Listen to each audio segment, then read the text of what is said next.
Nosotros que hemos muerto al pecado, ¿cómo viviremos aún en él? ¿O no saben ustedes que todos los que hemos sido bautizados en Cristo Jesús, hemos sido bautizados en su muerte? Por tanto, hemos sido sepultados con él por medio del bautismo para muerte, a fin de que, como Cristo resucitó entre los muertos para gloria del Padre, así también nosotros andemos en novedad de vida.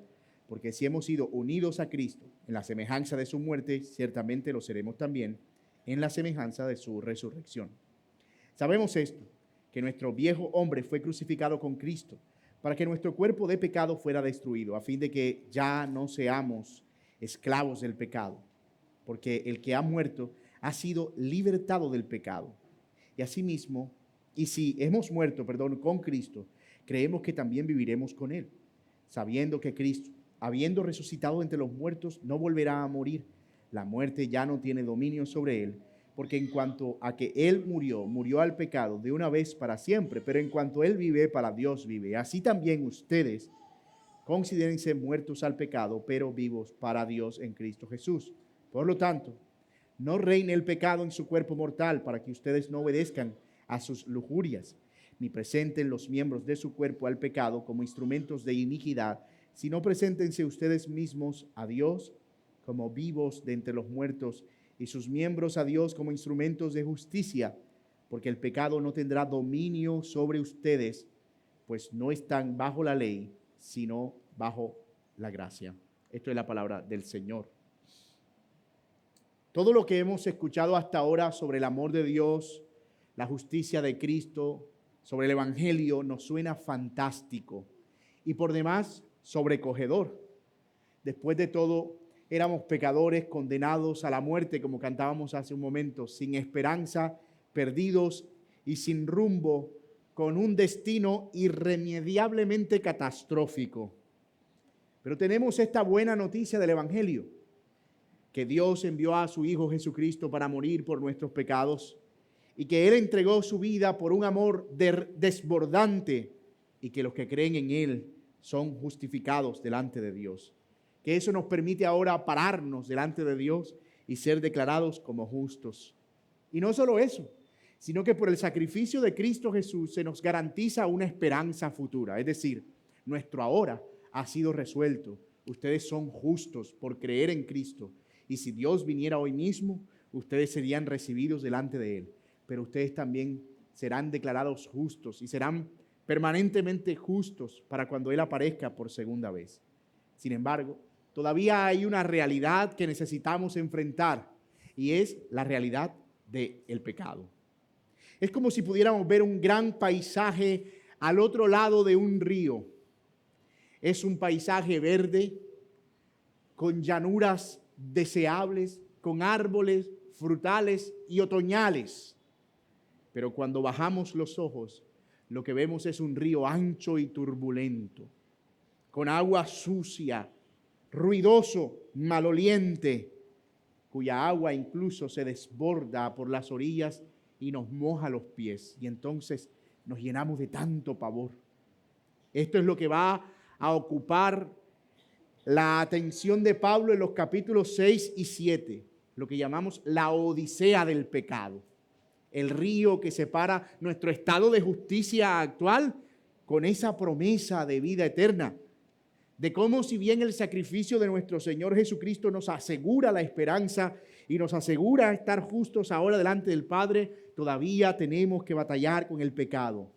Y de cómo también Cristo con su muerte ha provisto lo necesario para vencer y llegar a la otra orilla.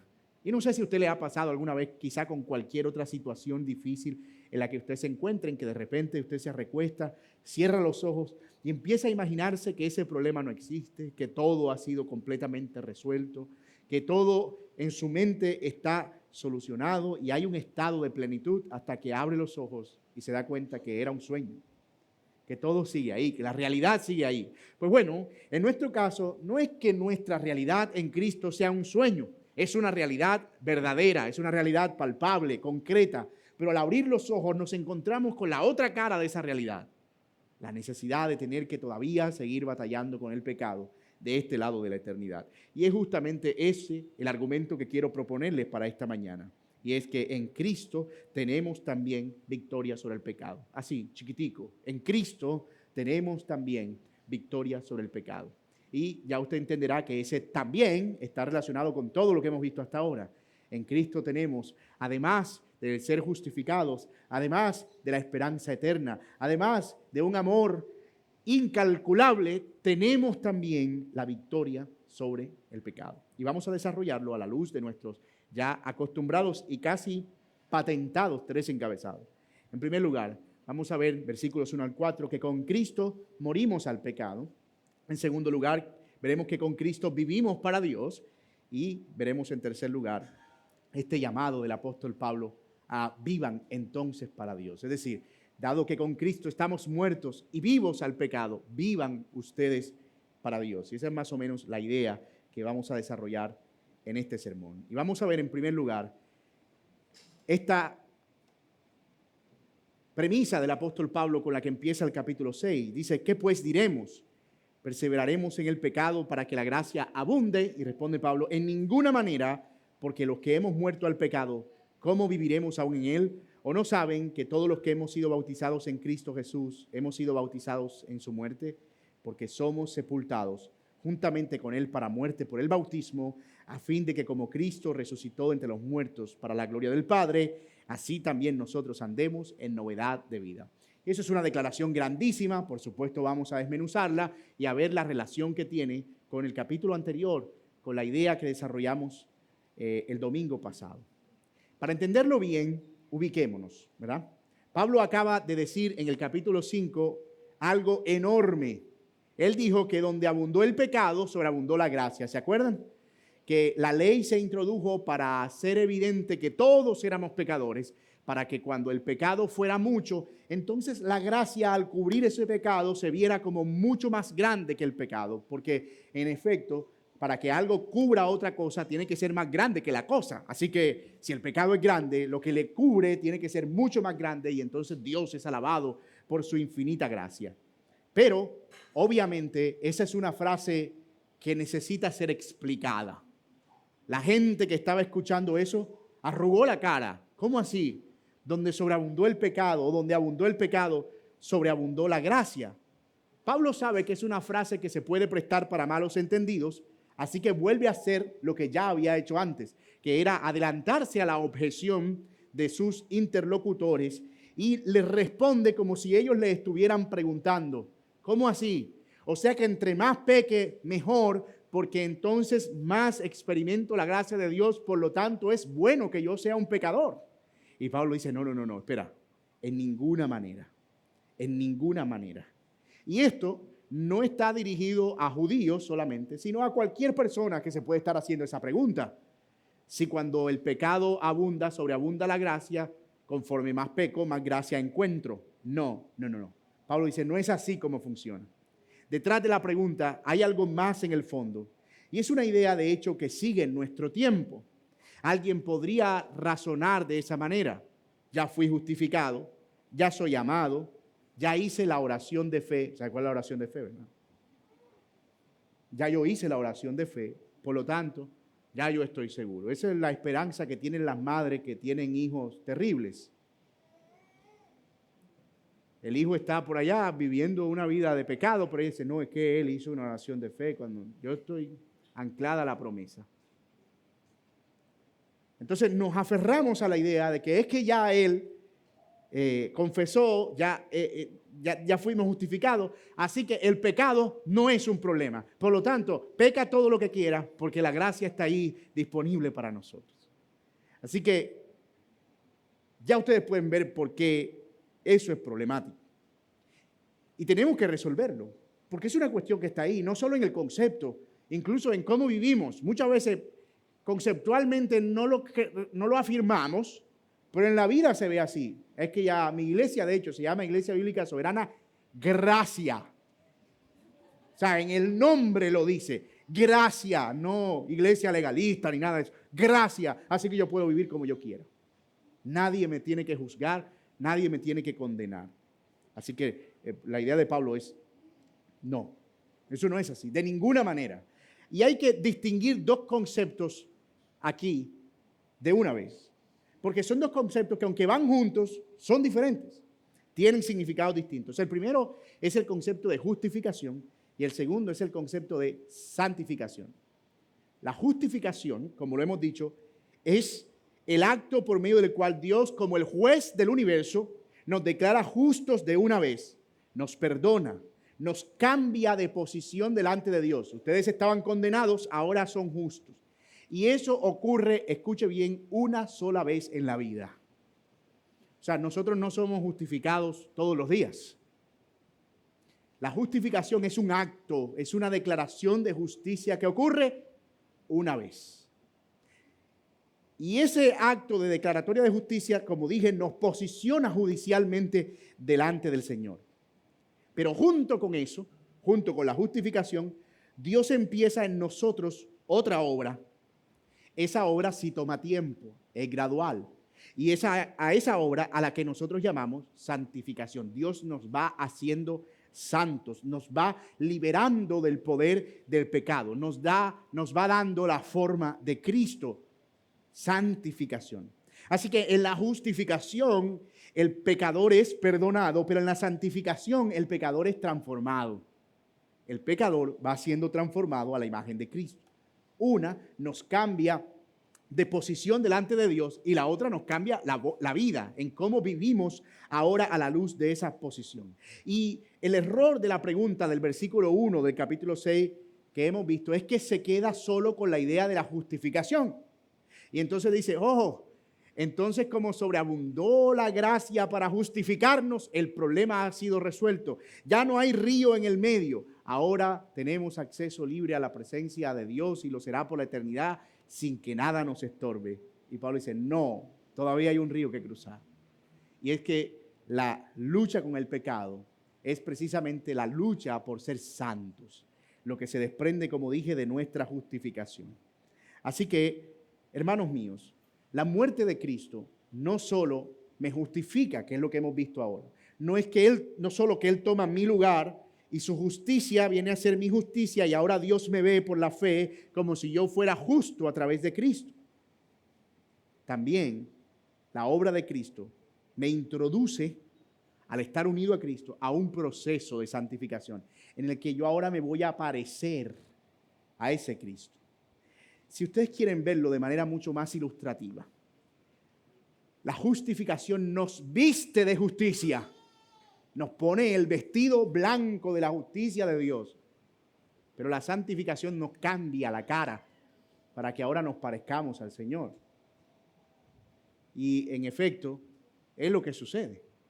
Conforme nos exponemos al resplandor de esa vestidura blanca, nuestro rostro se va haciendo cada vez más parecido al rostro de nuestro Señor Jesucristo. Y ese es el asunto que Pablo quiere explicar aquí. No es posible que alguien que ha recibido el perdón de Dios viva en pecado. No es posible. Si hemos muerto al pecado, es lo que dice Pablo, ¿cómo viviremos en él? ¿Cómo podemos permanecer en él? Y Pablo ilustra eso con la imagen del bautismo. Él lo va a explicar más adelante, nosotros lo abordaremos más adelante. Pero la idea de Pablo en esos primeros versículos es que cuando el creyente se bautiza, él está simbolizando que él se está uniendo a Cristo por la fe y está siendo sepultado. De hecho, la palabra bautismo lo que significa es baptizo, lo de ser sepultado. Él está siendo sepultado y al mismo tiempo levantado para resurrección. El bautismo es un símbolo poderoso en ese sentido porque está comunicando públicamente lo que significa nuestra unión con Cristo. Cuando alguien se bautiza y ha creído en Cristo Jesús genuinamente, algo murió en él. Cuando nos bautizamos estamos diciendo, algo murió en nosotros, por lo que no tiene ningún sentido volver a vivir en aquello a lo que ya morimos. Hay algo que murió. Y esto es importante, porque uno de los grandes males de nuestro tiempo es ver creyentes que se toman la santidad a la ligera. Confiesan a Cristo con la boca, pero en el fondo creen que esa confesión no los compromete a ninguna manera de vivir. Si tú sales a la calle, al 80% de las personas que les preguntes si son cristianos te van a responder afirmativamente. Y algunos de ellos, por ser domingo, te van a responder borrachos con una cerveza en la mano con la que están pasando el guayabo. Absolutamente, amigo. Porque nos identificamos con Cristo casi que por religión en defecto. Es decir, nacemos y somos cristianos por nacer. Pero la fe no es un trámite que arregla el cielo y nos deja en la tierra igual. Y esa es una conclusión trágica, profundamente trágica. Muchas personas viven engañadas, pensando que por confesar a Cristo son cristianos sin vivir como cristianos. Desconocen la mitad de lo que Dios hace en la salvación, la santificación. Pero hay también otro peligro.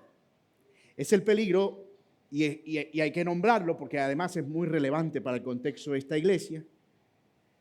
Y es que a veces los que vienen de sistemas legalistas en los que vivieron una religión en la que todo tenía que ser de esta manera, y había reglas y había presión, y tú tienes que ganarte la salvación, y tienes que ayunar, y la falda tiene que ir hasta este tamaño, y no uses esto, no toques, no vayas. Cuando conocen la gracia de Dios, pareciera como que les liberan un tapón de presión y ¡fum! Entonces corren al otro extremo, el del libertinaje.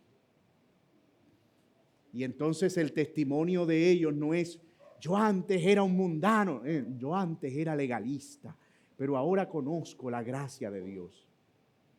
Dice un pastor amigo que tú puedes oír los testimonios de los reformados hoy en día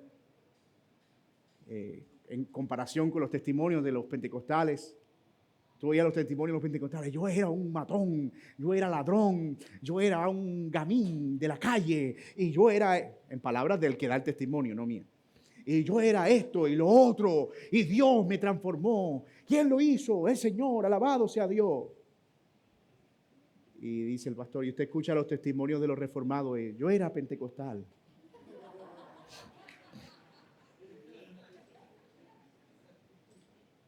Porque pareciera que el Señor no nos libró de pecados. Y ahora vivimos bajo el manto de la gracia en el que nuestro rostro cambió y podemos vivir como nos da la gana. Y eso es un error. Porque lo opuesto al legalismo no es el libertinaje, es la gracia de Dios y el deleite en obedecer y hacer la voluntad de Dios, no en lo que a mí me place. Así que ese es un peligro del que también debemos guardarnos, porque somos pendulares. Nos vamos de un extremo al otro. Y otra vez, recuerde, el extremo del legalismo no es la gracia, es el libertinaje. Y hay que evaluar eso, porque el libertinaje no es, ni siquiera se le parece a la gracia de Dios. El libertinaje es vivir en la libertad mía, de mi carne, pero la gracia de Dios es vivir en la libertad del Señor para Dios y haciendo su voluntad. Así que si alguien de verdad ha sido justificado por Dios al creer en Cristo Jesús, eso va a notarse en un compromiso genuino con la santidad.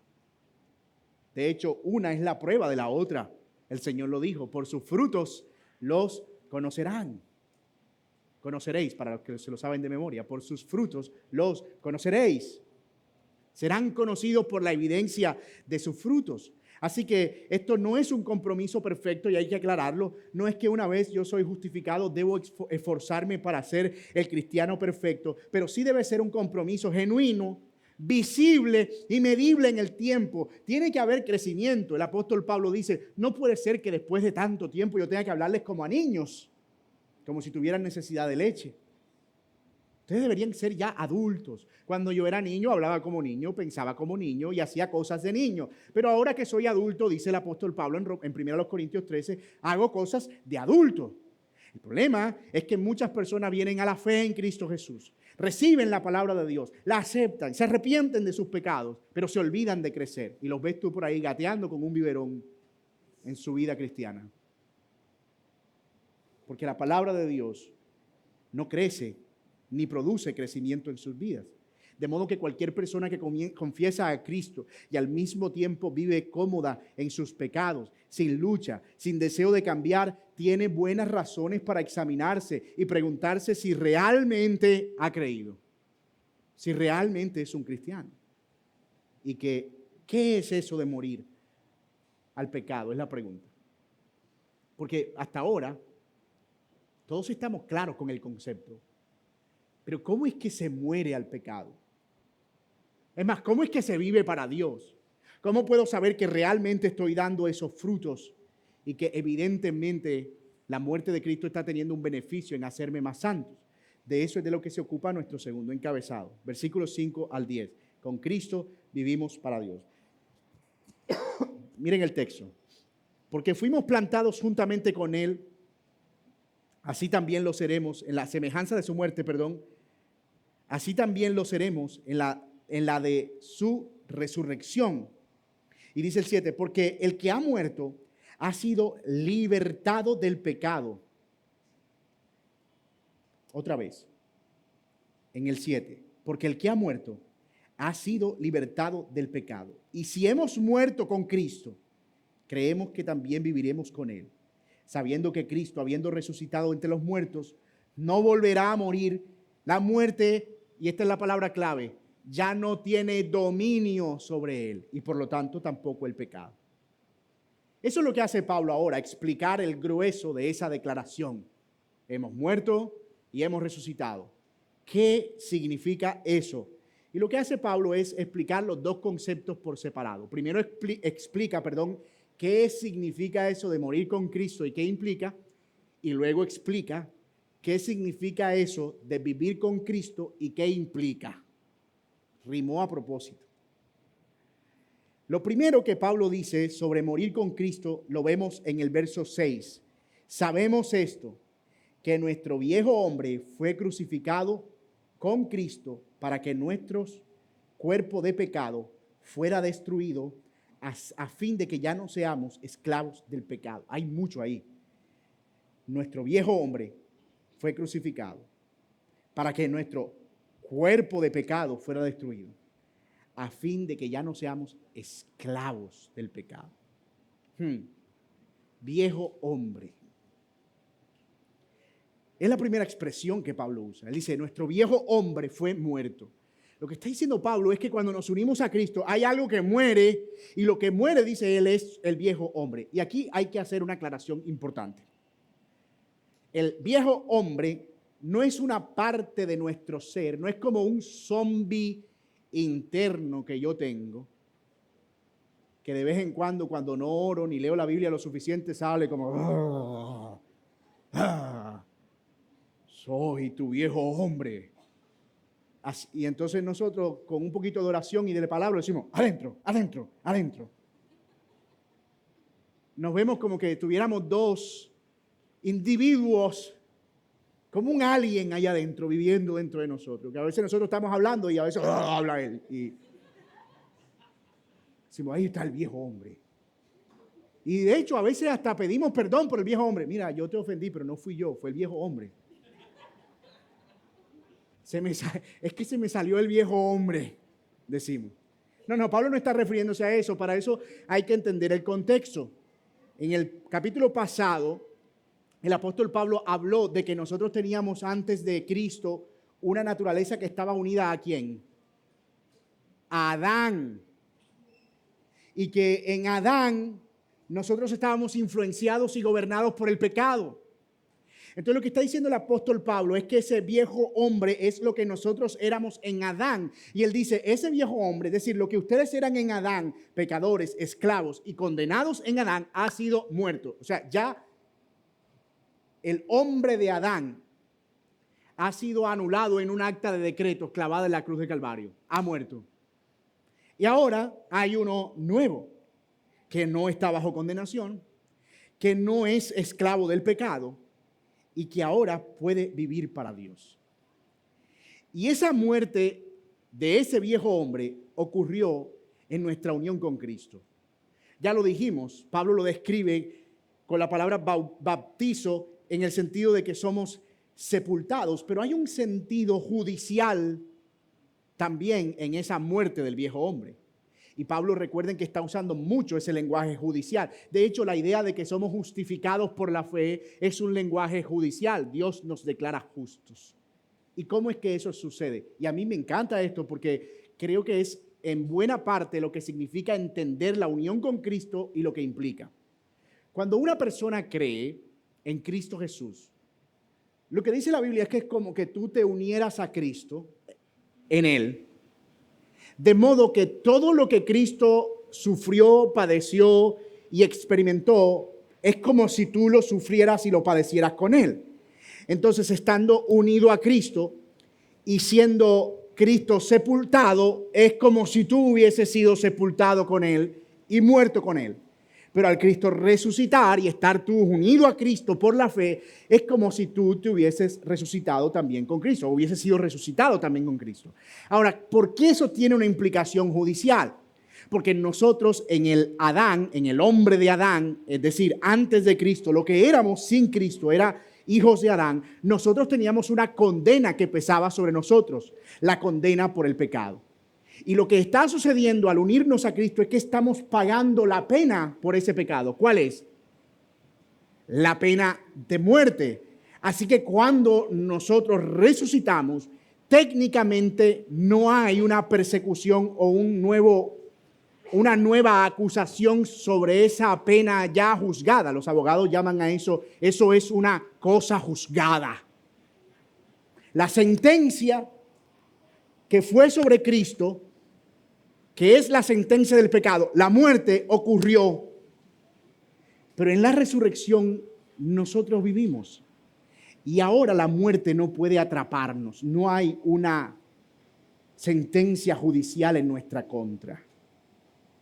Usando el lenguaje del derecho, y esto es un caso muy hipotético, si en nuestro país estuviera aprobada la pena de muerte y una persona comete pena de muerte, o sea, un delito que le lleva a la pena de muerte, y digamos que a esa persona la ejecutan y esa persona muere, pero al tercer día, milagrosamente esa persona resucita por la razón que sea. Estamos diciendo que es un caso hipotético. La ley no puede ni siquiera volverlo a tocar. Al menos no por esa misma causa. ¿Por qué? Porque es una cosa juzgada. Ese lenguaje que Pablo está usando de unirse a Cristo y morir y resucitar con Él tiene una carga grande en cuanto a implicación judicial.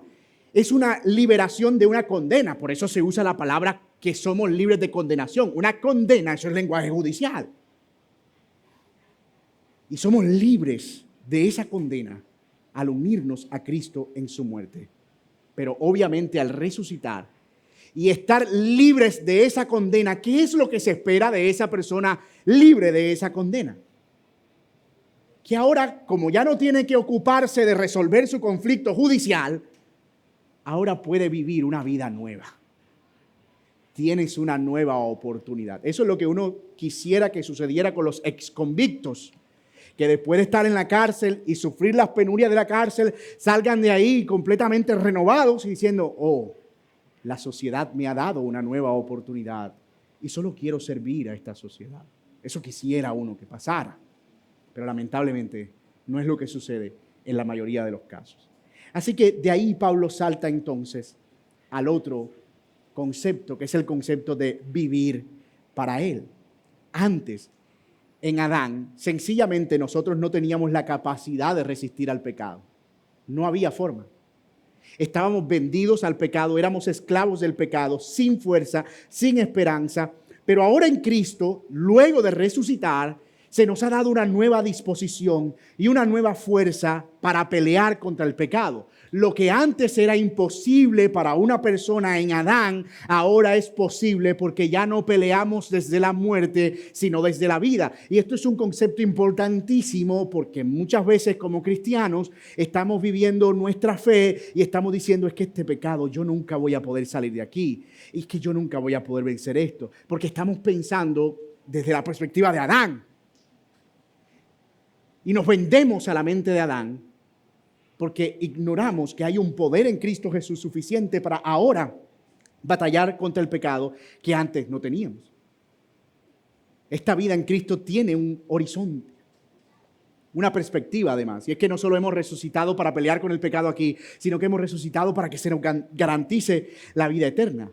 La victoria sobre el pecado de hoy y la victoria sobre la muerte de aquel día en la cruz son la misma obra, y Cristo va a garantizar ambas cosas. Y por eso el verso 10 cierra el argumento. En cuanto murió al pecado, dice de una vez por todas. Y en cuanto vive, vive para Dios. O sea, en cuanto murió al pecado, eso ha sido resuelto. Ahora vive, y vive ¿para quién? Para Dios. Eso fue cierto de Cristo y eso es cierto de nosotros al estar unidos con Él. Cristo murió, Él resucitó y ahora vive para Dios. Y como ustedes están unidos a Cristo, murieron con Él, resucitaron con Él, vivan para Dios. ¿Se entiende? Esa es la idea de Pablo. Es bien simple en realidad. Pero vamos a ver en la práctica eso qué significa. Lo primero es que como cristianos no estamos condenados a morir en la lucha eterna y perdida contra nuestros pecados. Es verdad que tenemos una lucha continua. Es verdad, y eso no lo vamos a negar, que la vamos a tener hasta el final. Pero no podemos creernos la mentira de que no podemos, de que no hay una salida y de que siempre vamos a ser esclavos del mismo pecado. Déjenme decirlo categóricamente, eso es una mentira y eso contradice la palabra de Dios. Porque estamos rindiéndonos ante una fuerza que técnicamente no es más fuerte que la fuerza que tenemos en Cristo Jesús. Hemos recibido una naturaleza nueva y por lo tanto una fuerza nueva para pelear. La pelea está ahí, pero ya no es una pelea desde la derrota, como decíamos, sino en pie, desde la victoria de Cristo. Hermano, yo no estoy diciendo que las personas que están en pecado porque quieren, pero es probable que ni siquiera estén intentándolo, que ni siquiera estén batallando, porque están resignados a la idea de no voy a poder, porque ese pecado es más fuerte que yo. Y de nuevo, si usted está en Cristo, eso es mentira. ¿Y de dónde viene esa fuerza? Por supuesto que no de nosotros. Esa fuerza viene a través del Espíritu Santo. El Espíritu Santo ahora nos redarguye cuando pecamos. El Espíritu Santo produce en nosotros el querer como el hacer por su buena voluntad. El Espíritu Santo ahora nos impulsa a unos nuevos deseos que antes no teníamos. Sin el Espíritu, nuestros intentos de ser mejores no pasan de un moralismo infructuoso. Puro esfuerzo de apretar los dientes que tarde o temprano se cae. Y eso es lo que sucede muchas veces en nuestra batalla con el pecado, que nuestra lucha la estamos llevando en nuestras fuerzas, no en las fuerzas del Espíritu. Ahorita vamos a ver qué es lo que eso implica.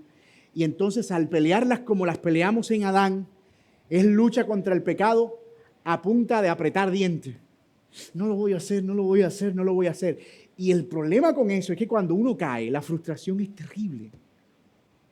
Entonces tú te ves como subiendo una mata de coco y tú dices, ya subí y subí y subí. Claro, y entre más subes, más miedo te da porque sabes que la caída va a ser más estrepitosa. Y entonces tú ves a las personas que están en esta batalla continua en sus propias fuerzas por librarse del pecado, que entre más santos son, más orgullosos, más arrogantes, más temerosos, menos humildes, porque saben que si se caen de ahí posiblemente no haya esperanza. Y la tragedia que hay con esto es que muchas personas lo intentan en sus propias fuerzas y batallan contra el pecado y se caen. Y viene alguien y dice, no, inténtalo, el Señor, y vuelve y lo intenta. Pero como es en su propia fuerza, vuelve y se cae. Y cuando ya están como que no quiero, ya yo no puedo, viene y le anima y vuelve y se suben y otra vez se caen y dice, viste, no puedo, me rindo. Porque siempre es su fuerza. Siempre es su fuerza. Y ese espíritu del que estoy hablando, que es el Espíritu Santo, viene por medio de Cristo.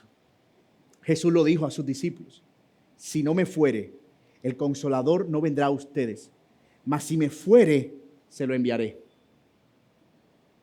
Pablo también le escribe a Tito y dice que el Espíritu fue derramado sobre nosotros abundantemente por medio de Cristo Jesús, Tito del 3 al 6. La misma vida de Cristo que nos santifica, nos trae el Espíritu que nos santifica. Y déjeme decirle que para mí quizá el pasaje que más claramente ilustra esta realidad es 2 Corintios 3, del 12 al 16. Mire lo que dice. Teniendo por tanto tal esperanza, hablamos con mucha franqueza, y no somos como Moisés, que ponía un velo sobre su rostro, para que los israelitas no fijaran su vista en el fin de aquello que había de desvanecerse. Pero el entendimiento de ellos, hablando de los judíos, se endureció, porque hasta el día de hoy, en la lectura del antiguo pacto, el mismo velo permanece sin alzarse, pues solo en Cristo es quitado. Y hasta el día de hoy, cada vez que se lee a Moisés, un velo está puesto sobre sus corazones, pero cuando alguien se vuelve al Señor, el velo es quitado. Y mira lo que pasa. Cuando alguien se vuelve al Señor, el velo es quitado. Ahora bien, el Señor es el Espíritu. Y donde está el Espíritu del Señor, hay libertad. Pero todos nosotros con el rostro descubierto, contemplando como en un espejo la gloria del Señor, estamos siendo transformados en la misma imagen de gloria en gloria, como por el Señor, el Espíritu. Lo que está diciendo el texto es que cuando nosotros creemos en Cristo, hay una gloria sobre nosotros, que no es una gloria como la de Moisés, que era velada, sino que es una gloria descubierta en Cristo. Y conforme nos contemplamos en Cristo como en un espejo, el Espíritu va transformándonos poco a poco, de gloria en gloria, como por el Espíritu. Ese texto es maravilloso, porque ese texto muestra el proceso progresivo de la obra de santificación. De hecho, miren lo que dice el texto. El Señor es el Espíritu, y donde está el Espíritu del Señor hay libertad. No es como que el Señor es el Espíritu, donde está el Espíritu del Señor hay libertad, entonces cáigase, haga todo lo que usted quiera porque hay libertad. No, es libertad del pecado. Es libertad de la cautividad del pecado. Esa es la fuerza nueva que hay en nosotros, que antes no teníamos. Esa es la fuerza que ahora nos permite sentirnos profundamente amargados por el pecado y sentir un profundo dolor cada vez que pecamos, porque estamos ofendiendo la dignidad del Señor Jesucristo. No solo porque estamos dañando nuestra reputación. Es porque ese pecado costó la sangre del Señor Jesucristo. Algunas personas batallan con sus pecados de manera moralista. Y esto es, me voy a esforzar y voy a tratar de no hacerlo. Y no se necesita a Cristo para eso. Una persona puede dejar de tomar alcohol por pura fuerza de voluntad y dejó de ser un borracho. Una persona puede dejar de consumir azúcar. No, consumir azúcar no es pecado, pero puede dejar de consumir cosas malas, ¿verdad? Que lo enferman. Dicen, y puede dejar de consumirlo y volverse en alguien completamente tonificado, pero no porque cree que su cuerpo es templo del Espíritu Santo. Y así, personas con fuerza de voluntad pueden lograr buenos resultados. Yo no estoy diciendo que no. Incluso, una persona legalista puede lograr cierta victoria contra el pecado. Es como que yo voy a hacer esto porque si hago esto, Dios me da su favor. Ese es el legalista. Y no se necesita a Cristo para eso. Los fariseos eran legalistas en extremo y quizá ninguno de nosotros aquí igualemos un ápice de lo que era un fariseo en cuanto a pulcritud y cumplimiento de la ley. Pero la verdadera lucha con el pecado parte de saber que un pecado, así sea el más pequeño de todos los pecados, es más, si uno de mis pecados hubiese sido el único pecado que se cometió sobre la faz de la tierra, el único, Cristo hubiese tenido que morir exactamente de la misma forma en que murió. Cuando yo veo mi pecado a la luz de lo que eso representó para Cristo, de su muerte, de cómo produjo la muerte del Hijo de Dios y de cómo fue necesario que el ser inocente y puro y santo, que es nuestro Señor Jesucristo, tuviera que ir a la cruz, mi actitud frente a ese pecado es distinta. Porque ahora estoy viendo el pecado ya no solo a la luz de lo que me produce a mí, sino de lo que le hizo a Cristo. Y eso cambia completamente el panorama. Y el Espíritu usa esa realidad para ir transformándonos de gloria en gloria.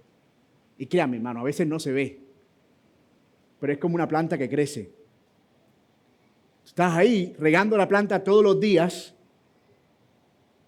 hasta que un día te das cuenta que esa planta tiene una flor que no estaba ahí. Es la forma en la que el Espíritu Santo trabaja. Así que no te desanimes. En realidad, incluso puede ser que en medio de esa lucha caigas y sientas dolor y vuelvas a levantarte y pienses que no hay fruto. Pues sí hay fruto. Porque el Espíritu es quien produce ese fruto. Y no tenemos que resignarnos a la idea de nuestro fracaso o el fracaso de nuestras propias fuerzas, sino a la idea de cómo Dios está obrando progresivamente en nuestras vidas. Así que yo no quisiera que nadie se desanime. Vivir para Dios no significa que nunca más vas a pecar. Si alguno dice que no comete pecado hacia Dios, mentiroso. Pero si alguno ha pecado, abogado tiene para con el Padre. Lo que significa vivir para Dios es que vamos a cultivar un progreso visible en nuestra lucha contra el pecado. Progreso visible en nuestra lucha contra el pecado. Y hay una diferencia entre las dos cosas. Si después de años seguimos exactamente los mismos pecados, sin ninguna pelea, sin ningún avance, entonces sí tenemos que examinarnos en serio y preguntarnos si la obra del Señor está de verdad operando en nosotros, o si quizás estamos usando los medios de gracia que Él nos dio para nuestra propia santificación, la palabra, la oración, la comunión, la iglesia. Todos esos medios de gracia funcionan. Y funcionan porque el Espíritu los usa para nuestra santificación. Mis amados hermanos, el cristiano santificado no es el que nunca vuelve a caer, sino el que va creciendo en su lucha. El que hoy pelea batallas que ayer ni siquiera daba. Así que no desprecies el avance lento. No lo desprecies. Incluso celebra las pequeñas victorias. Compártelas. Una de las razones por las que a mí personalmente, no estoy diciendo que sea malo, pero a mí personalmente no me gusta el término rendición de cuentas, ya ustedes me han escuchado a mí aquí sobre eso, es que, bueno, primero que no está en la Biblia, pero segundo, es porque a veces se vuelve como en una policía de pecado. Mi hermano, quiero reunirme contigo para hacer rendición de cuentas. Y eso es como que me voy a sentar contigo y te voy a preguntar, ¿estás orando? ¿Cuánto tiempo? ¿Cómo está tu pecado? Y entonces nos volvemos perseguidores de lo malo. Me gusta discipulado. Me gusta eso de animarnos unos a otros. Y me gusta que en esas reuniones alguien algún día me pueda llamar para decirme, pastor, necesito hablar con usted. Y yo vaya preocupado y me diga, es para decirle que he estado batallando positivamente con este pecado y me ha ido bien. Pero no, cuando uno le dice, pastor, necesito hablar con usted y aún está como... Comparte también los progresos, los avances y la forma en la que el Espíritu Santo te ha ido ayudando. Óyeme, si supiera, yo llevo 2 meses sin ver pornografía y tú sabes que eso era un pecado con el que yo estaba batallando. Pero llevo 2 meses, el Señor me ha ayudado. Y yo quiero que tú sepas que ha sido el Señor, que no he sido yo. Sabes que vengo batallando con la ira. Me chocaron 2 motos. Casi me parten el retrovisor. Y no me ha airado. Ni siquiera le he pegado a la dirección del carro. Es para que tú sepas que he venido creciendo en eso. Y eso nos anima, hermanos, unos a otros. Porque si estamos todo el tiempo compartiéndonos esos aspectos negativos y vamos saltando de piedra en piedra, que sería de pecado en pecado, de pecado en pecado, nos va a dar la sensación de que esa persona no está progresando. Pero acostumbrémonos a compartir nuestros progresos en el Señor. Dios me ha estado ayudando. El Señor me ha estado dando ánimo. El Señor me ha estado fortaleciendo. El Señor, mira, pasé esta prueba, pero el Señor fue tan bueno. Compartamos eso, porque eso trae ánimo también. Y convirtamos en un hábito. Porque esas son señales de que el Espíritu está obrando Y eso da gloria al Señor. Entonces sí, yo sé que se suena más espiritual cuando voy y confieso el pecado así, con la cabeza para la izquierda. Mira, es para que tú sepas que no sé qué hacer con este pecado. Yo quiero oírte conquistando, aunque sea pequeñas victorias, y compartiendo esas pequeñas victorias. Lo que nos lleva a nuestro tercer encabezado. Vivamos para Dios. Miren lo que dice verso 11, porque es la conclusión a la que Pablo llega. Así también ustedes, como Cristo, considérense muertos para el pecado, pero vivos para Dios. Ojo, en Cristo Jesús. Es en esa unión con Cristo. ¿Y eso qué implica? No reine el pecado en su cuerpo mortal. No reine, no ejerza dominio. Para que ustedes no obedezcan a sus lujurias, ni presenten los miembros de su cuerpo al pecado como instrumentos de iniquidad, sino preséntense ustedes mismos a Dios como vivos entre los muertos y sus miembros a Dios como instrumentos de justicia, porque el pecado no tendrá dominio sobre ustedes, pues no están bajo la ley, sino bajo la gracia. Hasta el versículo 10, Pablo nos ha estado diciendo lo que es verdad de nosotros, que morimos en Cristo, que resucitamos en Él, que estamos vivos para Dios. Hasta ahora no nos ha mandado nada. Y uno dirá, bueno, me imagino que eso por sí solo producirá la santidad. Y la verdad es que no. Y aquí es donde este pasaje se hace importante. Porque el apóstol Pablo está diciendo, miren, esto es verdad, pero hay que hacer algo. O sea, eso no se produce automáticamente. No es como que yo me siento a proclamar, estoy con Cristo, estoy con Cristo, estoy con Cristo, y de repente todos mis pecados empiezan a salir como si fuera agua sucia. No, él dice, tienen que hacer algo. Considérense, en primer lugar, muertos al pecado. Presenten sus miembros como instrumentos de justicia. Preséntense ustedes mismos como instrumentos de justicia. Y el orden aquí es importante. Primero, Pablo establece el hecho y luego el mandato. Primero él dice, ustedes son esto, y luego te dice, hagan esto. Los teólogos llaman a eso el indicativo y el imperativo. El imperativo es la orden, el indicativo es lo que le motiva. Cuando yo doy una orden solamente, la persona simplemente se concentra en guardar la orden. Probablemente ni siquiera entienda el por qué ni el para qué. Pero el indicativo es el por qué. El indicativo informa la capacidad que tengo para cumplir esa orden. Los mandamientos funcionan así.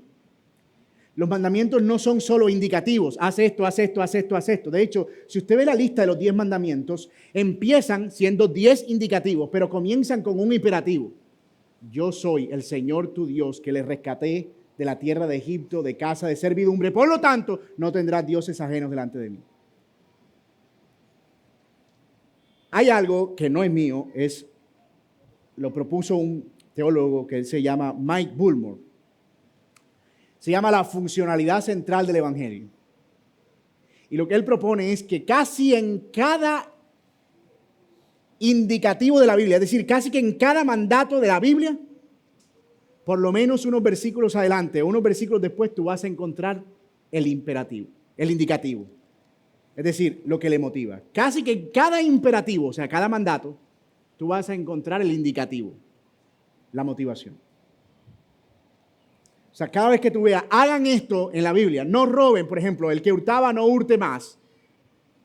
En Efesios capítulo 4, tú vas a encontrar arriba el por qué Él puede vivir así. Porque Cristo nos ha hecho nuevas criaturas, porque Él nos ha renovado, porque estamos ahora en Cristo. Es decir, en la Biblia no encontramos mandatos porque sí. Encontramos siempre a un Dios que está haciendo algo y capacitándonos luego para hacer algo. Esa es la relación entre el imperativo y el indicativo. El imperativo es el mandato. El indicativo, la motivación del Evangelio para cumplir ese mandato. Es la afirmación de un hecho. Están muertos al pecado. El imperativo, vivan ahora libres del pecado. ¿Se entiende, verdad? Ahora bien, noten la palabra considerar, que significa contar como cierto algo que ya es verdad. Tratar como real lo que Dios ya hizo. Yo tengo que entender eso. Cristo hizo algo por mí. Yo tengo una posición delante de Él. Y esa es la razón por la que se me pide obedecer. Cada vez que se le pide a un creyente obedecer, se está partiendo de esa idea. Si yo le digo a Jacobo, mi hijo, que tome impulso de aquí y salte esa pared, yo le estoy pidiendo algo imposible. Aun cuando él se cree Spider-Man. Pero es imposible. Por más que él salte, él no puede. Pero eso no solo hace que él se vea como alguien haciendo esfuerzos infructuosos, sino que yo me vea como un tirano. Porque le estoy pidiendo algo que él no puede hacer. Eso es un imperativo sin indicativo. Pero si yo le digo a Jacobo, Jacobo, he puesto un trampolín profesional aquí. Corre, salta al trampolín y da 2 vueltas hacia el otro lado. Yo le estoy pidiendo algo que él puede hacer porque él se cree Spider-Man. Pero yo le he provisto lo necesario para eso. Así funciona el imperativo y el indicativo. Cuando Dios nos manda a abandonar un pecado, Él no nos está pidiendo algo que no podemos hacer. Nos lo está pidiendo porque hemos muerto al pecado, porque el pecado no reina en nosotros, porque no ejerce dominio, porque estamos libres. No reine el pecado. Eso es indicativo. Que nos presentemos o que presentemos nuestros miembros como instrumentos de justicia. Eso es indicativo. Que nos presentemos nosotros mismos ante Dios, eso es indicativo, pero todo parte de la idea de que no reina el pecado en nuestro cuerpo mortal. Hermanos, eso es impresionante, porque eso cambia el tono con el que nosotros batallamos contra el pecado todos los días. Que no dejemos volver a reinar lo que ya fue destronado. El pecado no tiene dominio sobre un creyente verdadero. Solo Cristo es su Señor. Y esa es la realidad más gloriosa que nosotros tenemos, hermanos. No podemos entregarle otra vez las llaves de la casa a quien fue echado de la casa. El viejo hombre ha sido crucificado con Cristo. Y este nuevo hombre tiene la capacidad de vivir para Dios. Así que, hermanos, yo quisiera que ustedes pudieran atesorar esta verdad. Hace siglos, el puritano John Owen le puso nombre a eso. Es un nombre raro para Carolina. Lo llamó mortificación. De hecho, John Owen tiene un libro que se llama La mortificación del pecado. Y mortificar no es más que usar el lenguaje de Pablo para decir, hagan morir lo terrenal en ustedes. Hacer morir. Y John Owen lo puso en una frase. O matas el pecado, o el pecado te matará a ti. O matas el pecado, o el pecado te matará a ti. No hay punto neutro. No existe el cristiano que deja el pecado en paz. No hay una cosa como que el pecado está ahí, pero el que está quieto se deja quieto. Yo no me pongo a luchar con el pecado porque eso, lo que está quieto, que él viva ahí. No, hermano mío, el pecado no se le deja en paz. Se batalla contra él, se lucha contra él. No te resignes. No te creas esta mentira de me toca vivir con esto. No, tus miembros, tu cuerpo, tu mente, tu brazo, tu pierna, todo tu ser puede ser consagrado a Dios y tienes la capacidad de hacer eso. Pero hermanos, no peleamos esta batalla con las manos vacías. Pablo cierra con esta promesa maravillosa. El pecado no se enseñoreará de ustedes porque no están bajo la ley, sino bajo la gracia. Y la razón de que ya no estamos bajo la ley es que ese régimen que solo señalaba el pecado sin dar fuerzas para vencerlo, ha muerto. Ahora, el de la gracia es el terreno desde donde puedes pelear y puedes ganar en Cristo Jesús. La ley solo te decía no hagas, no toques, no mires, pero no te daba las herramientas. En la gracia se nos sigue diciendo lo mismo, pero se nos sigue diciendo lo mismo a partir de la obra de Cristo, de lo que somos y de esa nueva condición, de esa nueva naturaleza, de ese trampolín para saltar la pared. Volvamos entonces, y con esto cierro, a la imagen con la que empezamos. ¿Recuerdan el río ancho y caudaloso que nos mojaba los pies? Esa es la lucha del pecado. Y seamos honestos, a veces ese río se pone más turbulento de lo que nosotros esperamos. Hay temporadas en las que ese río se vuelve realmente intransitable para nosotros. La corriente arrecia y sentimos como que no vamos a poder.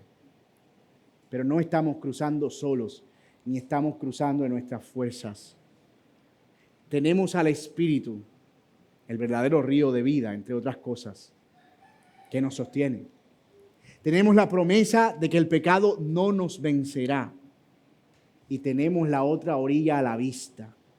Hermano, yo quisiera realmente, de verdad, que si yo pudiera visualizar cómo salen ustedes de aquí hoy, después de este sermón, es con un cuchillo entre los dientes. ¿Dónde está el pecado? Que me lo como vivo. Porque el Señor me ha dado la fuerza que yo no tengo en mí mismo. Y eso es realmente maravilloso. Tenemos al Espíritu. Hay esperanza. Hay ayuda. Por supuesto que sí, mientras cruzamos. Cristo murió y resucitó. Y al unirnos a Él, morimos al pecado. Y ahora podemos vivir para Dios. La corriente sigue ahí, por supuesto, pero ya no nos arrastra. Tenemos donde hacer pie. Tenemos fuerza. No cruzamos solo. Así que si hoy estás en medio del agua, cansado, peleando con un pecado que parece no soltarte, escucha esto antes de rendirte. No estás cruzando con tus propias fuerzas, porque el que murió por ti también vive en ti por su Espíritu Santo y te ha prometido que el pecado no se enseñoreará de ti. No le pongas los ojos a la corriente, ponlos en la orilla. Porque una cosa es segura, si usted ha nadado en un río, pero si no ha nadado, que es lo más probable, caudaloso, es que usted se tira aquí, pero usted no sale a la orilla en el otro lado. Usted va como llevado por el río y probablemente usted termine cruzando allá abajo, pero cruzando. Así que yo no pretendo tirarme aquí y salir en línea recta al otro lado de la orilla, porque hay una fuerza de arrastre natural del pecado que está en nosotros. Pero yo voy nadando hacia adelante, poniendo la mirada en la orilla, hasta que mis pies estén en la roca firme. El cansancio, hermanos míos, va a venir. Y el cansancio va a venir porque estamos batallando contra la corriente. Pero muchas veces ese cansancio está ahí porque es la señal de que de verdad estamos batallando. Por eso estamos cansados. Pero quizá alguien está aquí mirando todo esto desde afuera. Todavía no está en Cristo. Y entonces él no se ve nadando, él se ve llevado por el agua. No hay esperanza. Te voy a hablar con franqueza, porque te aprecio demasiado para decírtelo. Tú también estás en ese río. Nadie está fuera de ese río. O sea, si tú no estás en Cristo, también estás ahí. El único problema es que tú no tienes cómo llegar al otro lado. Es un pequeño detalle, pero no tienes cómo cruzar. Y si sigues nadando en tus propias fuerzas, te vas a ahogar. Y ese río no desemboca en un mar, desemboca en la condenación. Y por eso yo te digo, ven a Cristo y recibe la fuerza que tú no puedes tener para seguir batallando con lo que tú no puedes vencer. Ven a Cristo hoy, ríndete y entrégate en las manos del Señor, confiesa tu pecado y haz de Cristo tu Salvador. Y Él te llevará a la orilla, y no por tu esfuerzo, sino por su obra. Porque nadie cruza ese río por su propia cuenta. Hay uno solo que ya cruzó ese río, Cristo. Entró en la muerte y salió. Él fue el único que lo cruzó en línea recta. Él sí pasó caminando al otro lado y extiende la mano a todo el que quiera dejar de pelear solo. Así que gracias a Dios por Jesucristo, mi hermano. Y gracias por la vida eterna, por habernos hecho uno en Él. Oremos. Padre, gracias por mostrarnos, Señor, hoy nuestra debilidad y nuestra necesidad de un Salvador. Que no tenemos que rendirnos ante la tiranía del pecado que ya ha sido derrotado. Y que no tenemos por qué entregar al pecado el señorío de nuestras vidas, porque el pecado ha sido destruido. A los que hemos sido unidos a Cristo, nos gobierna una nueva naturaleza.